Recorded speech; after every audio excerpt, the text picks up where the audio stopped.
हाँ बच्चों, तो आज हम लोग पढ़ेंगे आयोनाइजेशन एनर्जी। आयोनाइजेशन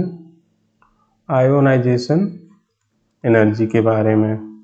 ठीक है, आयोनाइजेशन एनर्जी होता क्या है। इसके पहले हम लोग क्या पढ़ चुके हैं, एटॉमिक रेडियस। ये सारा चीज एक दूसरे से क्या हो जाएगा, रिलेटेड हो जाएगा। अगर एटॉमिक रेडियस किसी का छूट गया तो आयोनाइजेशन एनर्जी उसका कंफ्यूज हो जाएगा।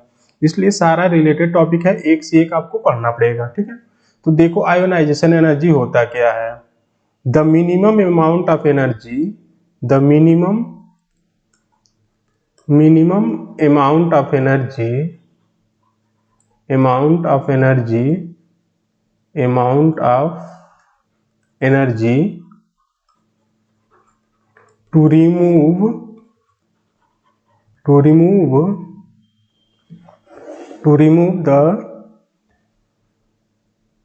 the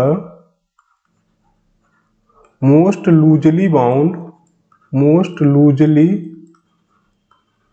loosely bound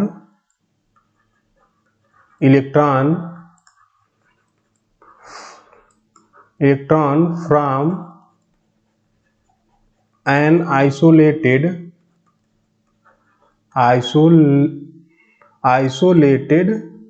gaseous atom। ठीक है, तो देखो आयोनाइजेशन एनर्जी होता क्या, ये तो इसका डेफिनेशन हो गया। ठीक है, ये इसका डेफिनेशन हो गया। अब हमें इसमें समझना है इसका मतलब क्या होता है। ठीक है, अब देखो, सपोज करो ये कोई एटम है, इसको हम क्या करेंगे, एनर्जी प्रोवाइड करेंगे। ठीक है, ये एक गैसियस एटम है, एनर्जी प्रोवाइड करेंगे तो ये क्या हो जाएगा, अपना जो सबसे लूजली बाउंड इलेक्ट्रॉन होगा वो क्या होगा, इलेक्ट्रॉन को रिलीज कर देगा। जब कोई भी एटम इलेक्ट्रॉन को रिलीज करता है तो हम लोग जानते हैं उस पर कौन सा चार्ज आता है, उस पर पॉजिटिव चार्ज आता है। ठीक है, उस पर पॉजिटिव चार्ज आता है, पॉजिटिव चार्ज आता है, ये हो जाएगा केटायन। ठीक है, केटायन हो जाएगा। अब इसको हम लोग एक एटम के फिगर से समझते हैं। जैसे सपोज करो ये हो गया न्यूक्लियस, ये हो गया न्यूक्लियस एटम का। ठीक है, ये है फर्स्ट सेल, ये है सेकेंड सेल। ठीक है, ये है थर्ड सेल, ये है थर्ड सेल। इसमें भी इलेक्ट्रॉन होंगे, इसमें भी इलेक्ट्रॉन है, इसमें भी इलेक्ट्रॉन है, लेकिन हम लोग जानते हैं जो सबसे आउटर सेल होता है वही क्या होता है, सबसे लूजली बाउंड इलेक्ट्रॉन होता है। तो इस इलेक्ट्रॉन को to remove this electron, to remove outer electron is called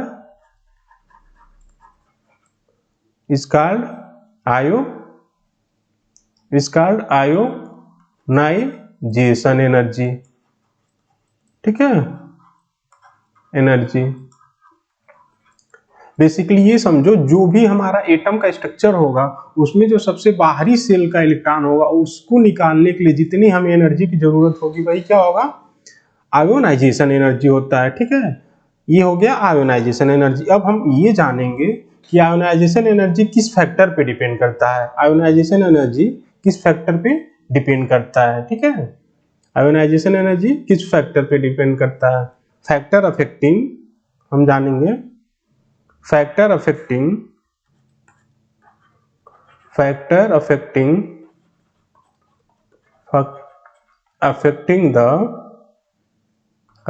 the ionisation energy. ये दो फैक्टर होते हैं। पहला फैक्टर होता है एटॉमिक साइज का। ठीक है, दूसरा हो गया न्यूक्लियर चार्ज का।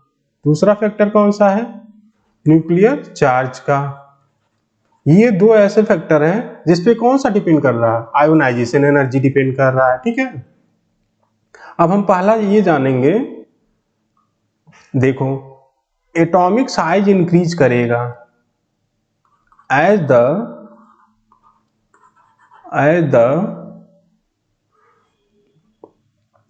साइज इंक्रीजेज आयोनाइजेशन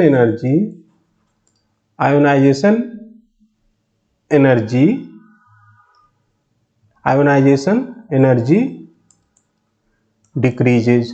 ठीक हो गया, एज द न्यूक्लियर चार्ज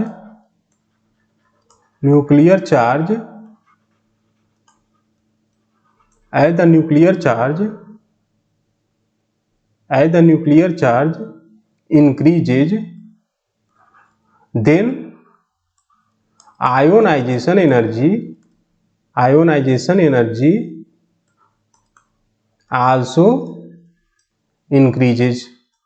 ठीक है, ये हम लोग अभी तक जान गए आयोनाइजेशन एनर्जी होता क्या है। तो आयोनाइजेशन एनर्जी क्या होता है, आयोनाइजेशन एनर्जी का डेफिनेशन हुआ the minimum amount of energy to remove the most loosely bound electron from an isolated gaseous atom. ठीक है, तो ये हो गया आयोनाइजेशन एनर्जी का डेफिनेशन। अब हम ये जानेंगे कि आयोनाइजेशन एनर्जी किस फैक्टर पे डिपेंड करता है, या फिर कौन से ऐसे फैक्टर हैं जो आयोनाइजेशन एनर्जी को क्या करेंगे, अफेक्ट करेंगे। तो पहला तो ये हो गया एटॉमिक साइज, और दूसरा कौन सा फैक्टर है जो अफेक्ट करेगा, न्यूक्लियर चार्ज। तो एटॉमिक साइज, अगर हम जैसे ही साइज को इंक्रीज करेंगे एटम के, तो ये कॉमन सी बात है कि जैसे ही एटम का साइज इंक्रीज करेगा तो न्यूक्लियस से आउटर मोस्ट सेल का डिस्टेंस क्या होगा, इंक्रीज करेगा। तो हमें एनर्जी क्या करना पड़ेगा, कम खर्च करना पड़ेगा to remove the outermost electron. ठीक है, और ये हम जानते हैं दूसरे फैक्टर के बारे में, न्यूक्लियर चार्ज के बारे में जानते हैं। अब न्यूक्लियर चार्ज होता है क्या, जैसे न्यूक्लियस पे नंबर ऑफ प्रोटॉन्स बढ़े, न्यूक्लियस में नंबर ऑफ प्रोटॉन्स बढ़ेंगे, जैसे ही न्यूक्लियस में नंबर ऑफ प्रोटॉन्स बढ़ेंगे तो उसका अट्रैक्शन क्या करेगा, वो अट्रैक्शन फोर्स लगाएगा आउटर मोस्ट इलेक्ट्रॉन पे। तो अट्रैक्शन फोर्स क्या होगा, इंक्रीज करेगा। तो हम जानते हैं जैसे ही न्यूक्लियर चार्ज बढ़ेगा तो अट्रैक्शन फोर्स आउटर इलेक्ट्रॉन पे क्या होगा, इंक्रीज हो जाएगा। तो इससे क्या हो जाएगा, आयोनाइजेशन एनर्जी भी इंक्रीज कर जाएगा। ठीक है, ये दो ऐसे फैक्टर हैं जिसपे आयोनाइजेशन एनर्जी क्या कर रहा है, डिपेंड कर रहा है। ठीक है, अब हम इसके बाद पढ़ेंगे वेरिएशन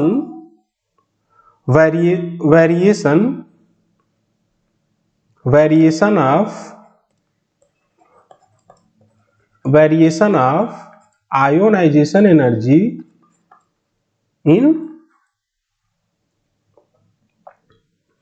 पीरियड्स में। ठीक है, इन पीरियड्स में पढ़ेंगे वेरिएशन। तो अब देखो, हम इसके पहले वाले टॉपिक में पढ़ चुके हैं in periods nuclear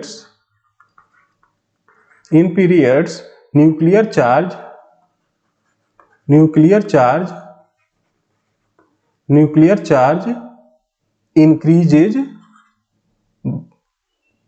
nuclear charge क्या करता है, इंक्रीज करता है। ठीक है, क्यों इंक्रीज करता है, क्योंकि सेम नंबर ऑफ सेल्स में क्या होता है, नंबर ऑफ इलेक्ट्रॉन ऐड होता है। तो इससे क्या होगा, न्यूक्लियस और आउटर मोस्ट इलेक्ट्रॉन के बीच में क्या होगा, चार्ज के बीच में ज्यादा अट्रैक्शन फोर्स लगेगा। ठीक है, इससे क्या हो रहा है, उसमें साइज डिक्रीज करता जाता है। ठीक है, तो हम ये जानते हैं इन पीरियड्स न्यूक्लियर चार्ज क्या होगा, इंक्रीज करेगा। So the size of atom decreases.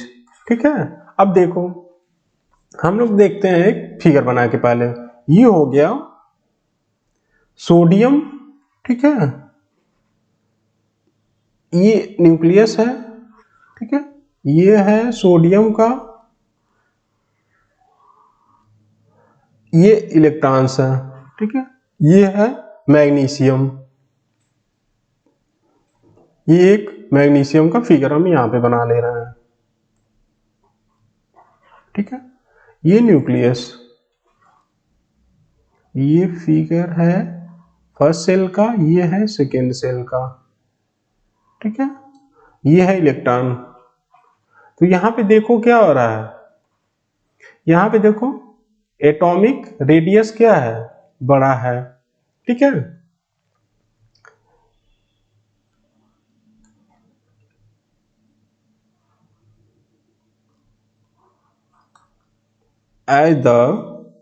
as we move in periods, जैसे ही हम पीरियड्स में मूव करेंगे फ्रॉम लेफ्ट टू राइट, तो from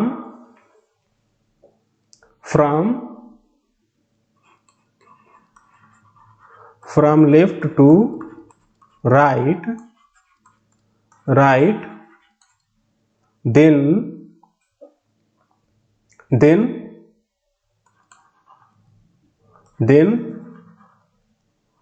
atomic size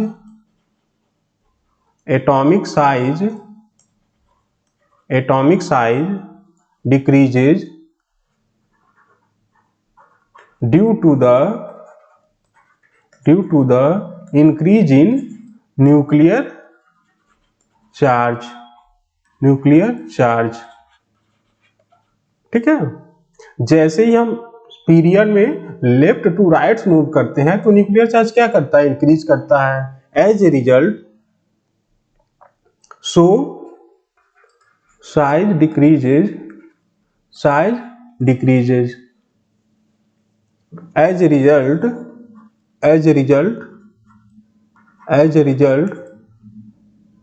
the value of the ionization energy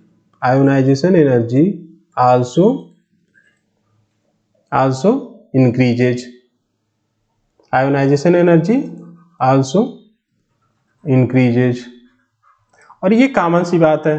देखो जैसे ही हम लोग लेफ्ट से राइट मूव करते हैं पीरियड्स में, तो क्या हो रहा है, एटॉमिक साइज घट रहा है। क्यों घट रहा है, क्योंकि न्यूक्लियर चार्ज इंक्रीज कर रहा है। जब न्यूक्लियर चार्ज इंक्रीज करेगा तो क्या होगा, force of attraction between nucleus and outermost electron is increases, so ionisation energy also increases. अब देखो जैसे न्यूक्लियर चार्ज बढ़ेगा तो क्या करेगा, आउटर जो इलेक्ट्रॉन होगा उसको क्या करेगा, और टाइटली बॉन्ड कर लेगा। तो इससे हमें जो आउटर इलेक्ट्रॉन होगा उसको निकालना क्या हो जाएगा, और कठिन हो जाएगा। तो जैसे ही हम लोग लेफ्ट से राइट मूव करते हैं पीरियोडिक टेबल में, तो क्या होगा, आयोनाइजेशन एनर्जी की वैल्यू भी बढ़ जाएगी, ठीक है। ये हो गया कंसेप्ट न्यूक्लियर चार्ज का। न्यूक्लियर चार्ज का कंसेप्ट कब लगाएंगे, जब एक ही पीरियड में लेफ्ट से राइट मूव करेंगे। Nuclear charge concept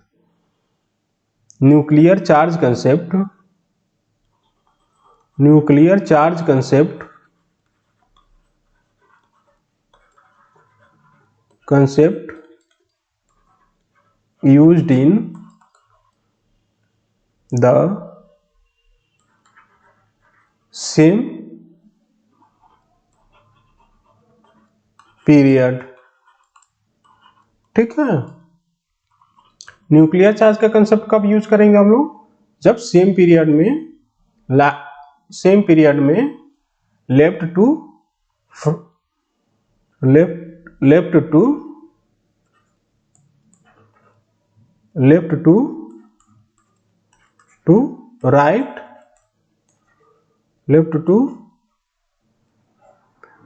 right move करेंगे, तब कौन सा कंसेप्ट लगाएंगे, न्यूक्लियर चार्ज का, ठीक है। ये हो गया variation of ionisation energy in a period, ठीक है। अब हम ये देखेंगे वेरिएशन ऑफ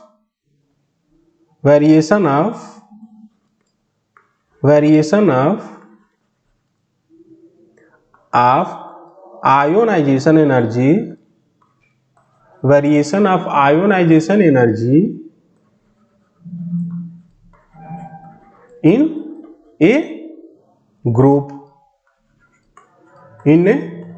ग्रुप, ठीक है। अब हम एटॉमिक रेडियस में पढ़ चुके हैं in groups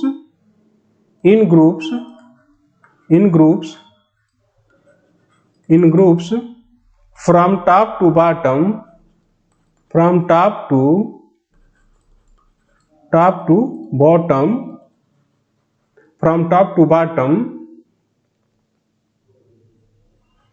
the number of cell the number of cell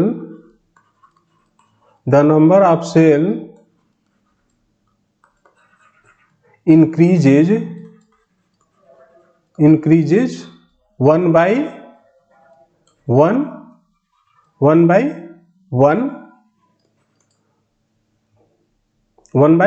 so इसलिए क्या होगा, atomic radius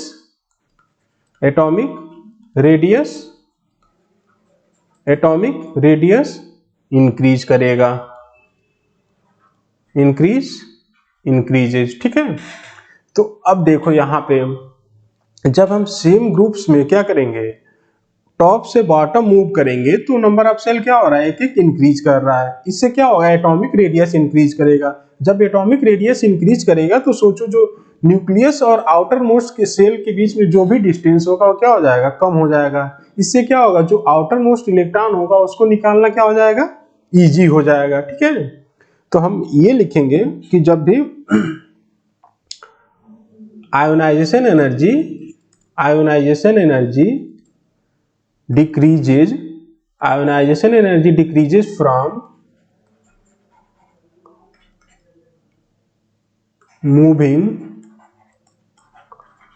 moving a group top to bottom। ठीक है, जब भी हम किसी भी ग्रुप में टॉप से बॉटम जाएंगे तो आयोनाइजेशन एनर्जी क्या हो जाएगा, कम हो जाएगा। क्यों कम हो जाएगा, क्योंकि size of the atom increase कर रहा है। ठीक है, size of the atom increase कर रहा है। साइज ऑफ द एटम क्यों इंक्रीज कर रहा है, क्योंकि number of shell 1 by 1 increase कर रहे हैं। ठीक है, जैसे कोई फर्स्ट पीरियड का एलिमेंट है तो उसमें नंबर ऑफ सेल क्या होंगे, उसमें एक सेल हो जाएंगे। अगर कोई सेकेंड पीरियड का एलिमेंट है तो उसमें क्या हो जाएगा, 2 सेल हो जाएंगे। अगर कोई थर्ड पीरियड्स का एलिमेंट है तो उसमें क्या हो जाएंगे, 3 सेल हो जाएंगे। तो देखो नंबर ऑफ सेल क्या कर रहा है, 1 by 1 इंक्रीज कर रहा है। तो नंबर ऑफ सेल अगर इंक्रीज कर रहा है तो एटॉमिक रेडियस भी इंक्रीज करेगा। तो उससे जो न्यूक्लियस और आउटर मोस्ट इलेक्ट्रॉन के बीच में जो अट्रैक्शन फोर्स है वो भी क्या होगा, डिक्रीज करेगा। तो डिक्रीज कर रहा है तो हमें क्या करना पड़ेगा, कम एनर्जी देना पड़ेगा to remove the outermost electron. ठीक है, ये हो गया variation of ionisation energy in a group. तो हम लोग इसको लिख सकते हैं for same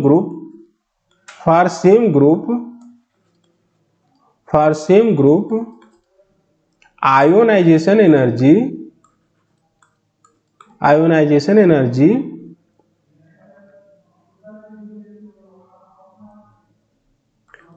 decreases from top to bottom।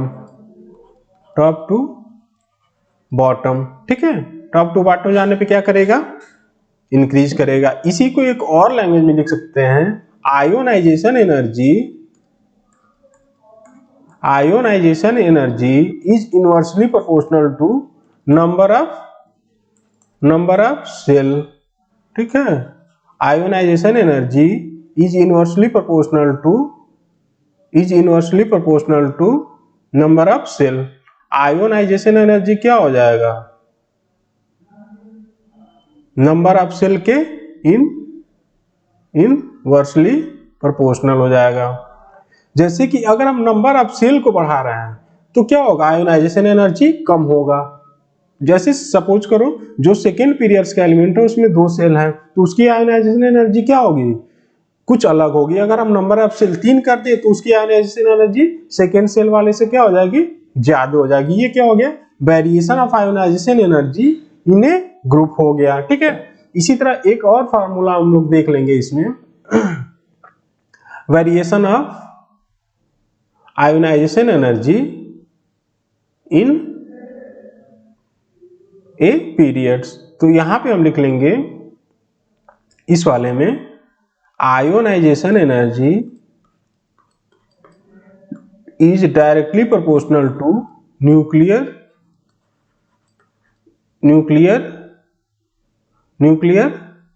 Charge.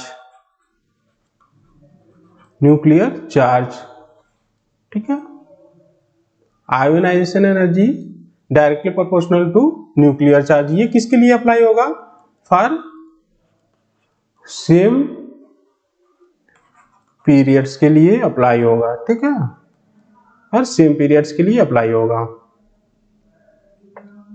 तो देखो अब हम दो चीज जान गए, ionisation energy, ionisation energy, ionisation energy in group, in groups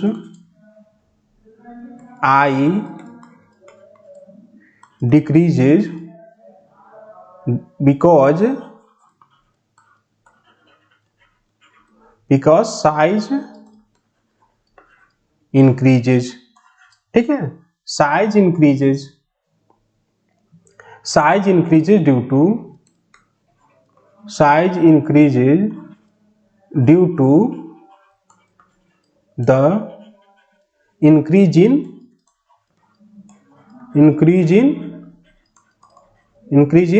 number of shell, ठीक है। ये बात हो गई ग्रुप्स की। इसी तरह हम पढ़ेंगे, एक रिवीजन देख लेते हैं। Ionisation energy, ionisation energy in same periods, in same periods, ठीक।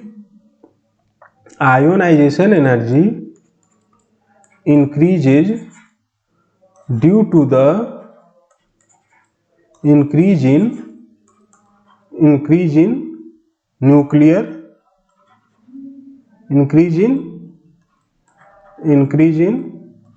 nuclear charge, ठीक है। तो हम जानते हैं जब भी न्यूक्लियर चार्ज इंक्रीज करेगा तो उससे क्या होगा, आयोनाइजेशन एनर्जी क्या हो जाएगा, इंक्रीज कर जाएगा सेम पीरियड्स में। और हम जानते भी हैं जब in a same periods, in a same period, in a same period atomic size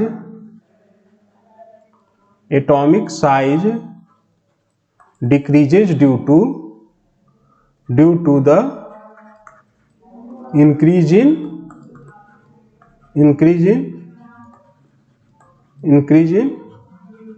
nuclear charge, ठीक है। ये हम लोग पढ़ लिए आयोनाइजेशन एनर्जी होता क्या है और आयोनाइजेशन एनर्जी का वेरिएशन क्या है, ठीक है। अब देखो एक बार हम लोग इसको ग्रुप में और थोड़ा पढ़ लेते हैं। यहाँ पे देखो, जैसे हम अब फर्स्ट ग्रुप का एग्जांपल ले लेते हैं, फर्स्ट ग्रुप का एग्जांपल ले लेते हैं। Hydrogen, lithium, sodium, potassium, rubidium और सीजियम, ठीक है। फर्स्ट एक सेल, दो सेल, तीन shell, four shell, five shell, six shell, ठीक है, सिक्स सेल। तो हम जानते हैं ionisation energy, ionisation energy inversely proportional to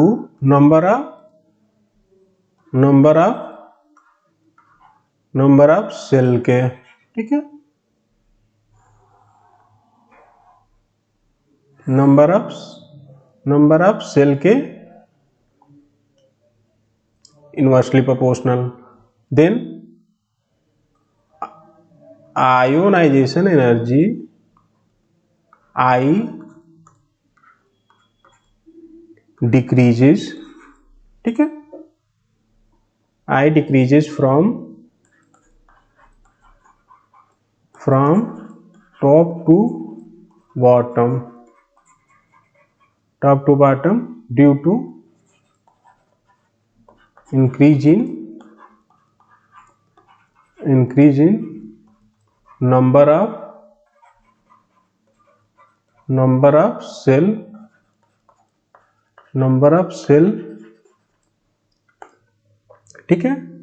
ये हो गया एक ग्रुप्स की बात। इन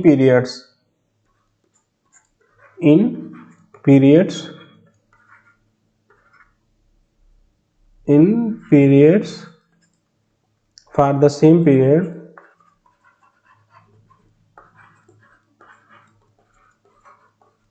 nuclear charge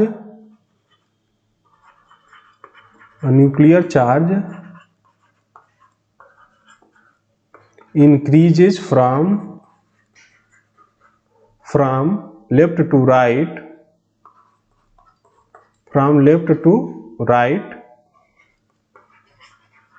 as a result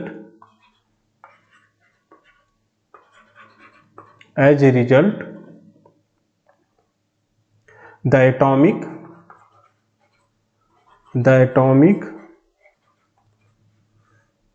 size decreases, ठीक है। Atomic size decreases.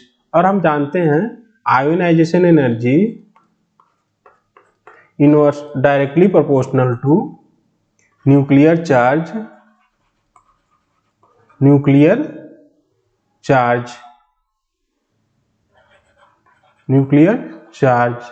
ठीक है। ये कब लगाएंगे हम लोग?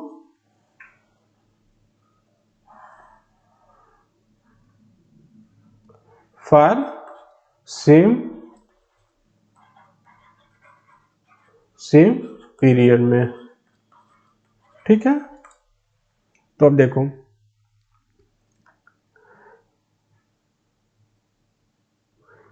इन period ionisation energy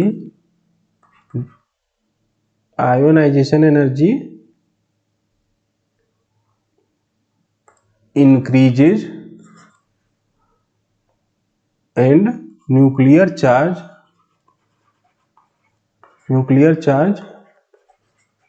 also increases, ठीक है।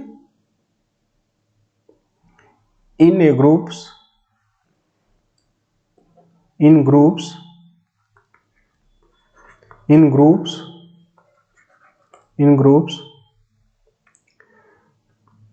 size of the atom increases, so ionization energy decreases because ionization energy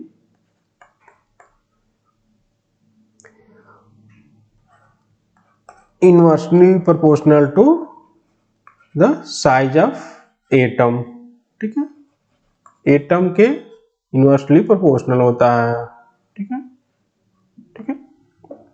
इसका मतलब larger the atom, it means larger the atom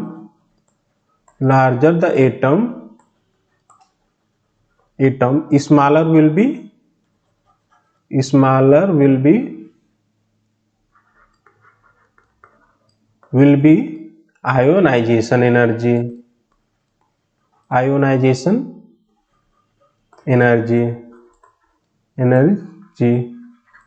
and smaller the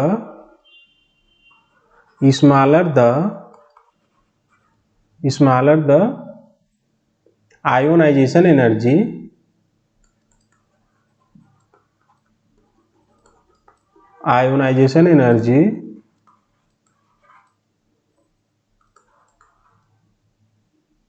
smaller the ionization energy, then